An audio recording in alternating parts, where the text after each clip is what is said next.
साधारण परिवार में जन्म लेना, स्कूली शिक्षा और उच्च शिक्षा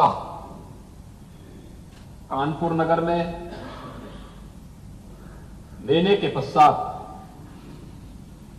आपने कानपुर विश्वविद्यालय से कानून की डिग्री भी प्राप्त की। यह भारत के लोकतंत्र की ताकत है। एक सामान्य गांव और एक सामान्य परिवार में जन्म लेने के बाद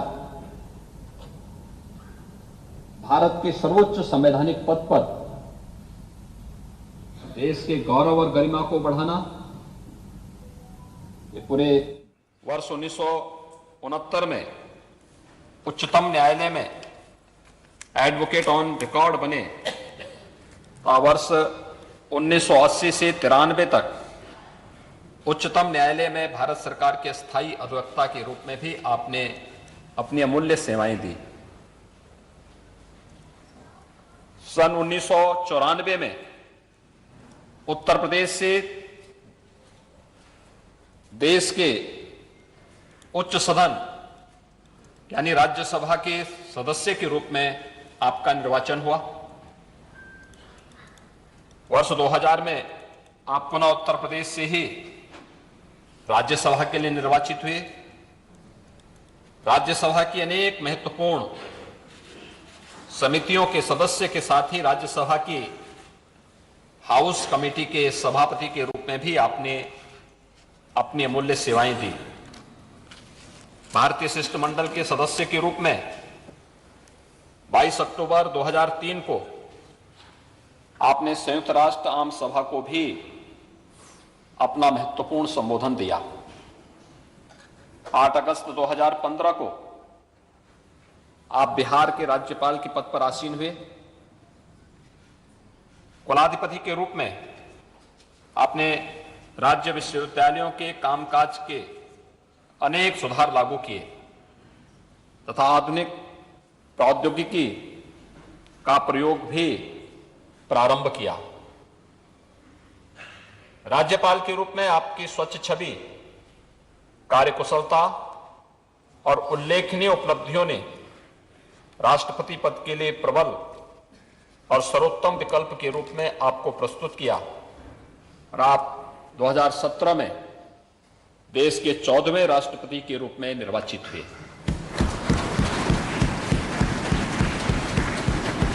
देश के सर्वोच्च संवैधानिक पद को धारण करने वाले आप उत्तर प्रदेश के प्रथम राष्ट्रपति भी। भारत के प्रथम नागरिक के रूप में आपने भारत की ओर से शांति, प्रगति और भाईचारे का संदेश संपूर्ण विश्व को दिया। राष्ट्रपति के रूप में आपको Madagascar, Equatorial Guinea, Eswatini, Croatia, Bolivia और गिनी गणराज्य द्वारा वहां का सर्वोच्च राजकीय सम्मान भी प्रदान किया गया है। आदरणीय प्रधानमंत्री श्री नरेंद्र मोदी जी के यशस्वी नेतृत्व में सेवा, सुशासन और गरीब कल्याण के प्रति समर्पित 8 वर्ष पूर्ण हो रहे हैं। इन 8 वर्षों के दौरान देशवासियों के आत्मविश्वास में बढ़ोतरी हुई है। प्रत्येक क्षेत्र में बुनियादी सुविधाएं बढ़ी हैं। जरूरतमंदों तक बिना भेदभाव विकास और कल्याणकारी योजनाओं का लाभ पहुंचा है। तब भारत को एक नई वैश्विक प्रतिष्ठा भी प्राप्त हुई है। स्वाधीन भारत के इतिहास में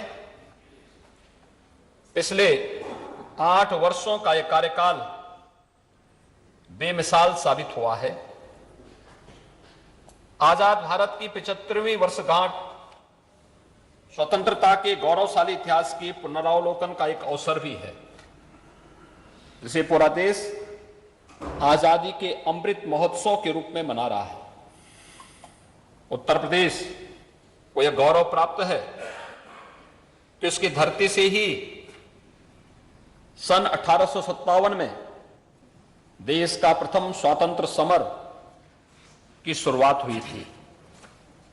इतिहास के पन्नों में आजादी के ऐसे भी नायक हैं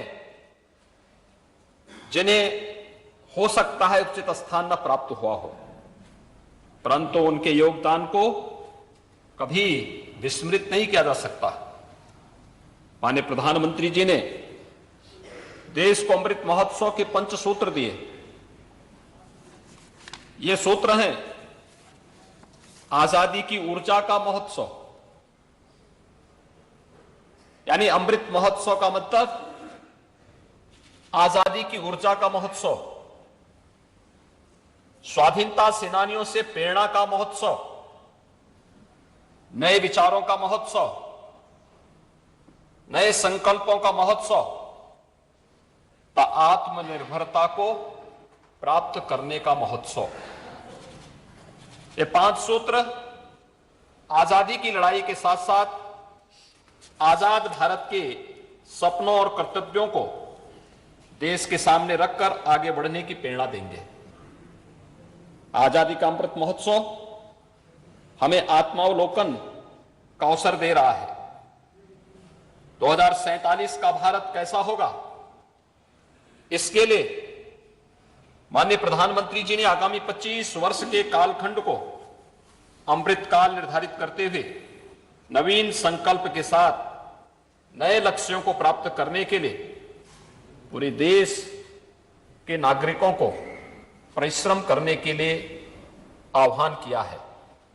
इस अवसर पर याद करना आवश्यक होगा कि आजादी के इस आंदोलन की सबसे महत्वपूर्ण मांग अपने देश के लिए अपने कानून की थी।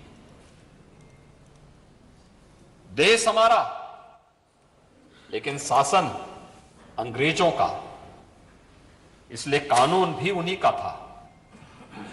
लंबे संघर्ष के बाद हमें अपना कानून बनाने का अधिकार मिलने की शुरुआत हुई। यद्यपि हमें कानून बनाने का पूरा अधिकार नहीं मिला था, केवल शुरुआत हुई थी। इसके दृष्टिगत राज्य स्तर पर विधानमंडल की स्थापना का मार्ग प्रशस्त हुआ और 5 जनवरी 1887 को विधान परिषद का गठन किया गया। उस समय उत्तर प्रदेश का उत्तर पश्चिमी प्रांत और अवध प्रांत के नाम से उत्तर प्रदेश को जाना जाता था। स्थापना के समय विधान परिषद का कोई निश्चित स्थान नहीं था। परिषद की प्रथम बैठक प्रयागराज में, एक बरेली में और एक मालवी सभागार जो तत्कालीन बेनेट हॉल लखनऊ विश्वविद्यालय में भी हुई थी। विधान परिषद की बैठकें प्रयागराज या लखनऊ के राजभवन में होती रही। कालांतर में लखनऊ में परिषद भवन निर्मित किया गया। यह भवन अब हमारा विधान भवन कहलाता है। वर्ष 1928 में यह भवन विधान परिषद का स्थायी स्थान बन गया। गवर्नमेंट ऑफ इंडिया एक्ट 1935 के अनुसार विधानमंडल द्विसदनीय हो गया। अब विधान परिषद का मंडप विधानसभा को दे दिया गया। वर्ष 1937 में अपने गठन के पश्चात विधान परिषद की प्रथम बैठक भी तत्कालीन विधान परिषद के एक समिति कक्ष में हुई थी।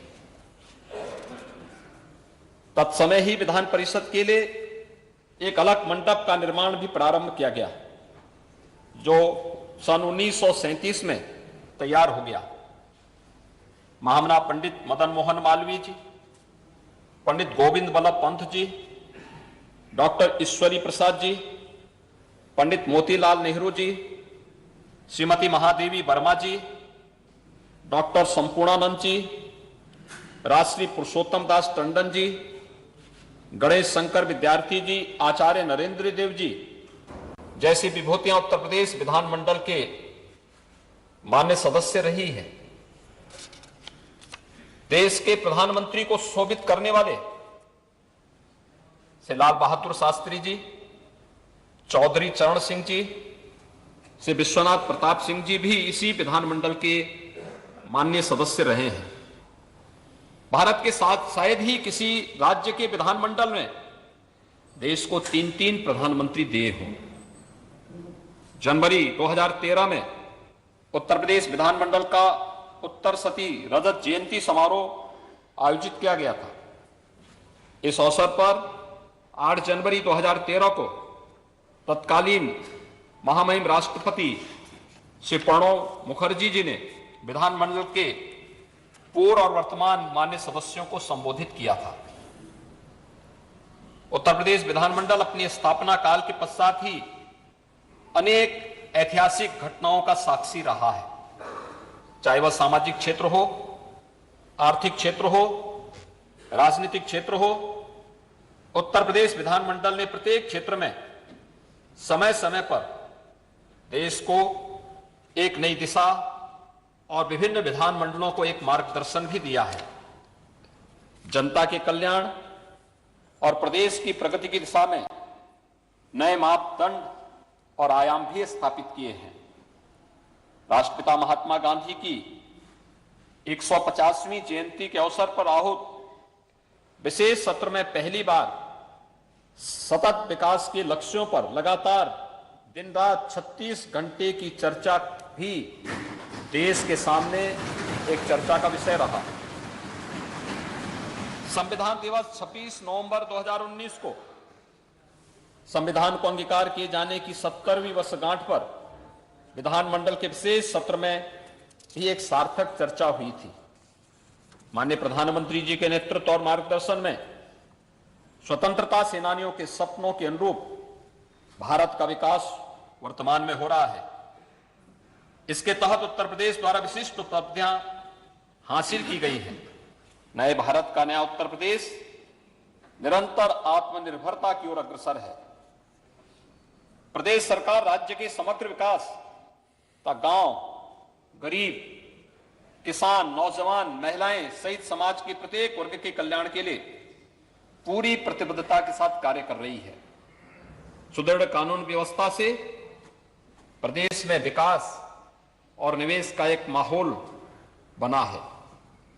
ईज ऑफ लिविंग का लक्ष्य प्राप्त किया जाना विभिन्न योजनाओं और कार्यक्रमों का केंद्र बिंदु है।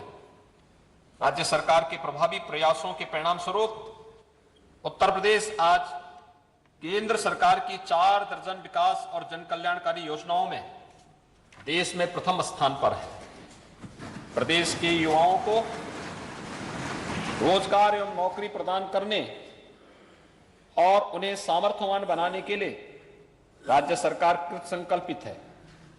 प्रदेश के औद्योगिक विकास के लिए विशेष प्रयास किए जा रहे हैं। उत्तर प्रदेश राष्ट्रीय पटल पर एक समर्थ प्रदेश के रूप में उभरा है। अब हमारा राज्य देश की दूसरी बड़ी अर्थव्यवस्था बनने की ओर अग्रसर है। वैश्विक महामारी कोविड-19 के दौरान जीवन और जीविका दोनों को बचाते हुए उत्तर प्रदेश में कोरोना का प्रभावी प्रबंधन भी किया गया। उत्तर प्रदेश के 18वीं विधानसभा में कई विशिष्ट रूप से मान्य सदस्य निर्वाचित हैं। अभी हाल ही में महामहिम राज्यपाल जी के भाषण एवं वर्ष 2022-23 के प्रदेश सरकार के बजट पर विधानमंडल के मान्य सदस्यों ने संसदीय परिपक्वता का परिचय देते हुए एक सारगर्भित चर्चा को आगे बढ़ाया। मुझे विश्वास है कि महामहिम राष्ट्रपति जी के संबोधन से मान्य सदस्यगण लाभान्वित एवं प्रेरित होंगे। महामहिम राष्ट्रपति जी का मार्गदर्शन और आशीर्वचन मान्य सदस्यों के संसदीय और विधायी जीवन की सफलता में एक मार्गदर्शक सिद्ध होगा। मैं आजादी की 75वीं वर्षगांठ एवं आजादी के अमृत महोत्सव वर्ष के उपलक्ष्य में उत्तर प्रदेश विधानमंडल के संवेद सदन में पधारने हेतु भारत के महामहिम राष्ट्रपति जी का पुनः हार्दिक अभिनंदन करते हुए उनके प्रति हृदय से आभार व्यक्त करता हूं।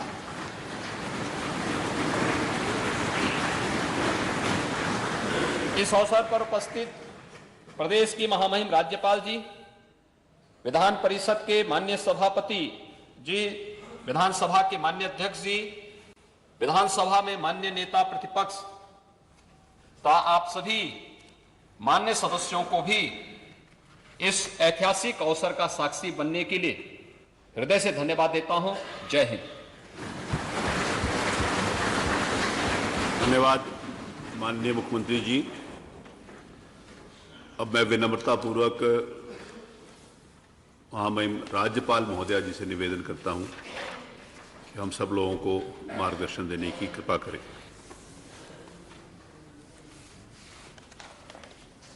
देश के माननीय राष्ट्रपति श्री रामनाथ कोविंद जी, उत्तर प्रदेश विधान परिषद के माननीय सभापति कुंवर मानवेंद्र सिंह जी, उत्तर प्रदेश विधानसभा के माननीय अध्यक्ष श्री सतीश महाना जी, उत्तर प्रदेश के माननीय मुख्यमंत्री योगी आदित्यनाथ जी, माननीय नेता प्रतिपक्ष श्री अखिलेश यादव जी, दोनों सदनों के माननीय सदस्यगण, इस ऐतिहासिक अवसर पर मैं महामहिम राष्ट्रपति जी का स्वागत एवं अभिनंदन करती हूँ।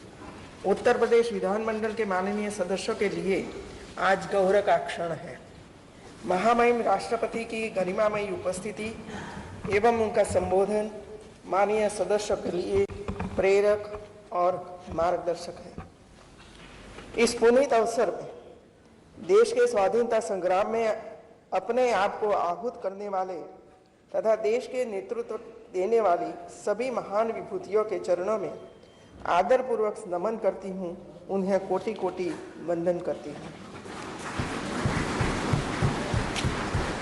मैं उन सभी वीर जवानों को भी नमन करती हूँ जिन्होंने आज़ादी के बाद भी राष्ट्र रक्षा की परंपरा को जीवित रखा, देश की रक्षा के लिए सर्वोच्च बलिदान दिया और शहीद हो गए।